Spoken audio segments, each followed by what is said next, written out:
Hello everyone, welcome to sleepy classes. तो आज हम डिस्कस करने वाले हैं पंजाब गवर्नमेंट के फॉर द बजट 2024-2025 क्या ऐसे मेजर इनिशिएटिव्स ले डाउन किए गए, उनको डिस्कस करेंगे। साथ ही साथ क्या उनकी इंपॉर्टेंस है, क्या जो नई स्कीम्स हैं उनके बारे में यहाँ पे डिस्कस करेंगे, कौन से सेक्टर से रिलेटेड है एंड उनको कैसे ही यहाँ पे गवर्नमेंट इंप्लीमेंट करने की बात करेगी। टू बिगिन विद हम एग्रीकल्चर से बात करते हैं। तो एग्रीकल्चर में इस बार जो फाइनेंस मिनिस्टर ने टर्म यूज़ की दैट वाज मिशन उन्नत किसान। तो मिशन उन्नत किसान को लेकर यहाँ पे हम उन्नत वर्ड पर थोड़ा सा डिस्कशन कर लेते हैं कि उन्नति मीन्स क्या, प्रोग्रेस की बात की जा रही है।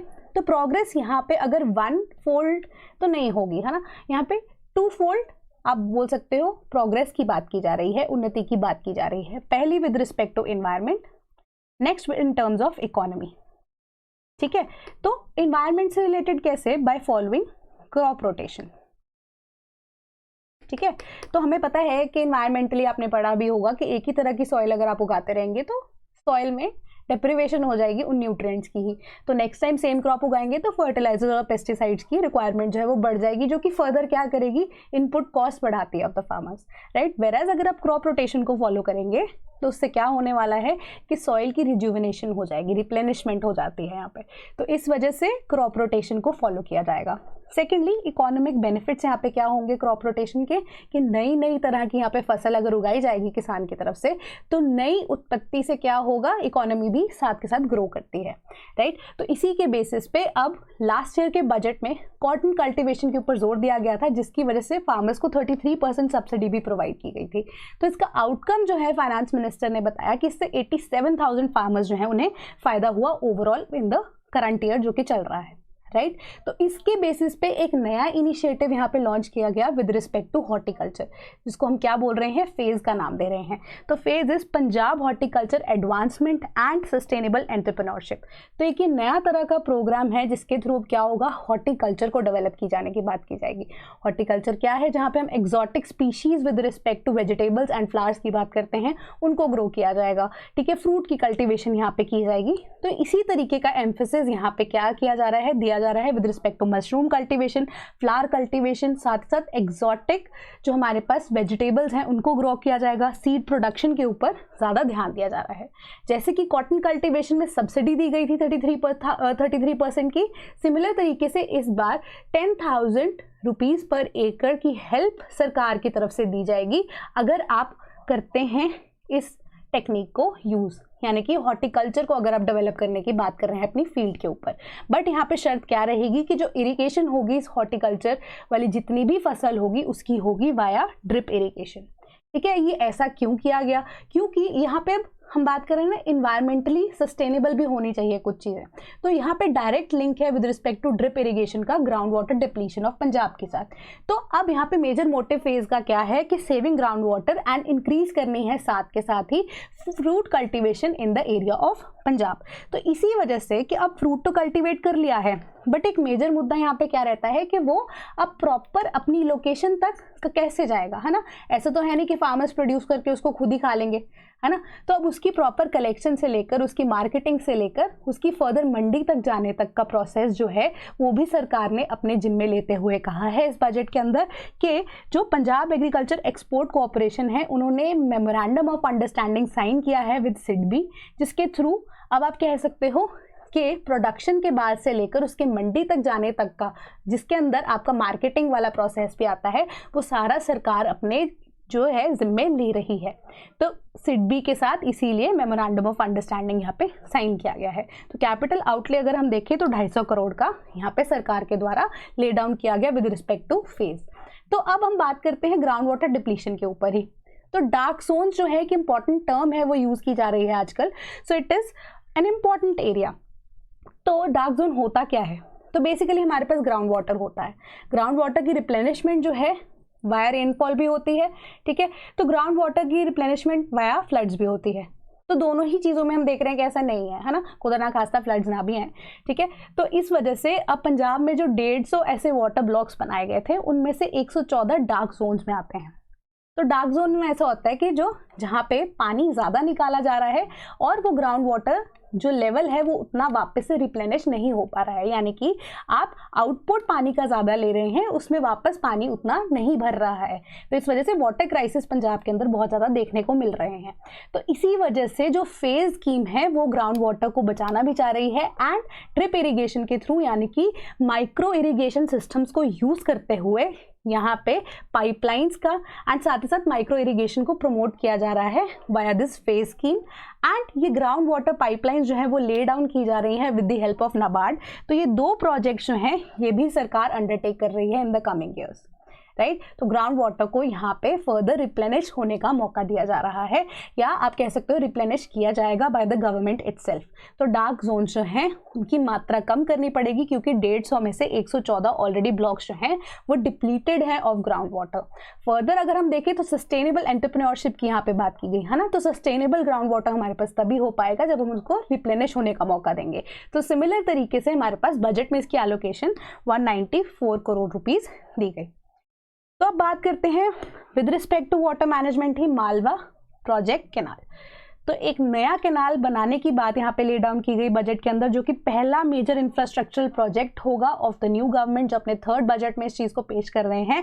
कैपिटल आउटले अभी इनिशियली 720 करोड़ रुपीज़ ही है इसी की। तो यहाँ पे इरिगेशन की बात हो रही है ना, कैनाल सिस्टम की बात करते हैं तो इरिगेशन के लिए ही है। तो इरिगेशन यहाँ पे इसका फ़ायदा किसको होने वाला है, मेजरली फिरोजपुर, बठिंडा, मुक्तसर और फजिल्का एंड साथ ही साथ फरीदकोट एरिया को।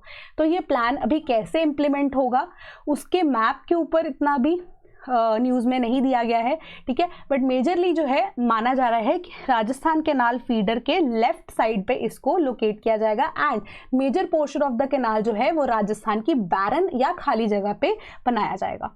एंड साथ ही साथ मेजर इरिगेशन प्रोजेक्ट है for ground water replenishment and irrigation purposes also. तो अब बात करते हैं एजुकेशन सेक्टर की।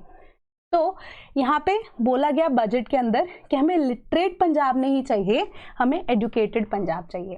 तो इसी के बेसिस पे स्कूल फॉर एजुकेशन प्रोजेक्ट जो है उसे ले डाउन किया गया, जिसके अंडर अब स्कूल्स ऑफ इमिनेंस इस्टेब्लिश किए जाएंगे, schools of applied learning establish किए जाएंगे, स्कूल्स ऑफ ब्रिलियंस, साथ ही साथ स्कूल्स ऑफ हैप्पीनेस को इस्टेब्लिश किया जाएगा। तो अब इनका मतलब क्या है, तो जो स्कूल एजुकेशन प्रोजेक्ट है इसका मेजर यहाँ पे ये मोटिव यही था कि अगर आपने यहाँ पे पंजाब में सरकारी स्कूल देखे होंगे ना, तो उनकी दीवारें काफ़ी ज़्यादा टूटी हुई होती थी या बाउंड्री नहीं होती थी। तो स्कूल एजुकेशन प्रोजेक्ट के अंडर उनकी दीवारों को यहाँ पे आप कह सकते हो दोबारा बनवाया गया, ताकि सेफ्टी रहे यहाँ पे बच्चे को लेकर। देन स्कूल्स ऑफ एमिनेंस की बात करें तो ट्रांसफॉर्मेशन प्रोजेक्ट, यानी कि उनको रेनोवेट किया जाएगा। Then schools of applied learning के लिए लैब्स को सेट डाउन किया जाएगा, ताकि अब अप्लाइड लर्निंग को फॉलो किया जा सके। ब्रिलियंस की बात करें तो रूरल सेक्टर जो स्कूल्स हैं उनको यहाँ पे वापस से रेनोवेट किया जाएगा इनटू द मॉडर्न एरा, जैसे आजकल के आप देखते हैं शहरों में स्कूल होते हैं, वैसे ही तरीके के स्कूल बनाए जाएंगे। After that schools of happiness, happiness कैसे, क्योंकि उनको प्रॉपर वेंटिलेशन मिलेगी, प्रॉपर इंफ्रास्ट्रक्चर मिलेगा, इसी वजह से एजुकेशन के लिए ये चीज़ें यहाँ पे ले डाउन की गई। तो यही प्रोजेक्ट्स के बेसिस पे, इन्हीं लाइंस के बेसिस पे जो बजट आउटले है अकॉर्डिंगली एलोकेट किया जाएगा। एंड साथ ही साथ एक इंपॉर्टेंट चीज़, मिशन समर्थ जो है उसको और यहाँ पे आप कह सकते हो उसका जो दायरा है वो बढ़ा दिया गया है, ठीक है। वो कैसे कि मिशन जो हमारे पास समर्थ है बेसिकली वो 2018-19 के आसपास यहाँ पे लॉन्च कर दिया गया था, राइट। एंड ये बेसिकली किससे आइडिया डिराइव किया गया, दैट इज दिल्ली की या दिल्ली गवर्नमेंट की मिशन जो बुनियाद है उससे इंस्पायर्ड ये मिशन स्कीम, ठीक है। तो ये पंजाब में 2018-19 में जब लॉन्च की गई, तो अब क्या इससे फ़ायदा होने वाला है, तो बेसिकली यहाँ पे ये टेस्टिंग लेवल्स को सेट डाउन करता है। टेस्टिंग लेवल्स क्या है कि एक टेस्ट जो है बच्चों का वो कंडक्ट कराया जाएगा एंड उसी के रिजल्ट्स के बेसिस पे लेवल 1 और लेवल 2 के जो बच्चे हैं उनको यहाँ पे अलग किया जाएगा। तो अब उसमें से जो स्टडीज़ में वीक होते हैं ना बच्चे, बेसिकली उनको अलग किया जाएगा एंड उनके ऊपर स्पेशल फोकस किया जाएगा, ठीक है। तो अब स्पेशल फोकस के बेसिस पे आप कह सकते हो कि वो नंबर अगर कम है ना, तो विद रिस्पेक्ट टू पंजाबी हो गया, इंग्लिश हो गया, मैथ्स हो गया, बच्चों को उसके ऊपर फोकस किया जाएगा जो कि वीक होंगे उस सेक्टर में, इस पर्टिकुलर सब्जेक्ट में, ठीक है। तो ये अब बेसिकली पंजाब ने डिराइव किया था ये आइडिया, किससे? मिशन बुनियाद से, जो कि दिल्ली गवर्नमेंट का एक इनिशिएटिव था। उसी के बेसिस पे प्रीवियस स्कीम जो कि पिछली गवर्नमेंट की थी वो क्या थी? पढ़ो पंजाब पढ़ाओ पंजाब। तो इस स्कीम को स्क्रैप कर दिया गया।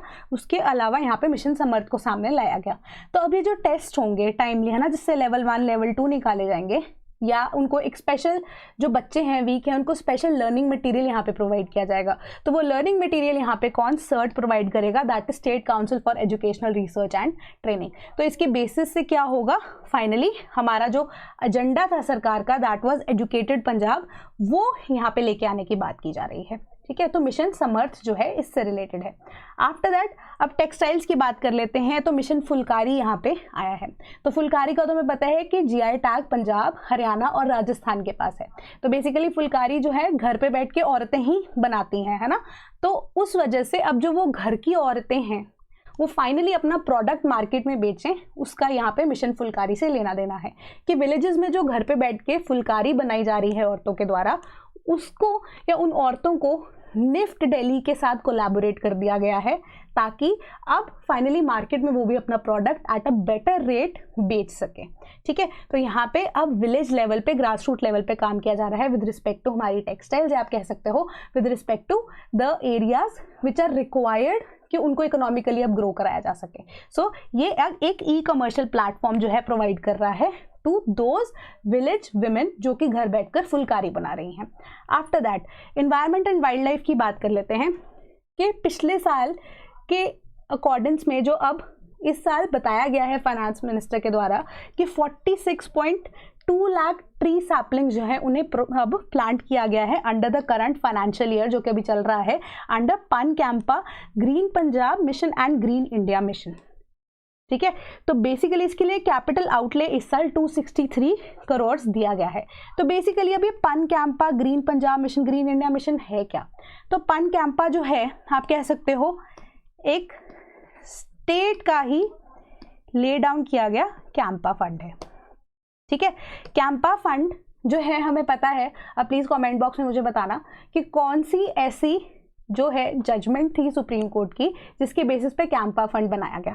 ठीक है, तो जो अब कैंपा फंड है पंजाब का, जिसको हम पन कैंपा के नाम से जानते हैं, उसके बेसिस पे अब क्या होता है कि कोई भी जब इंडस्ट्री सेट डाउन होनी होती है तो उसके लिए जो भी एरिया, बीट कोई भी फॉरेस्ट एरिया, कोई भी एरिया जब सेट डाउन किया जाता है, ले डाउन किया जाता है, उसके लिए कुछ ना कुछ पेड़ काटने पड़ते हैं, है ना।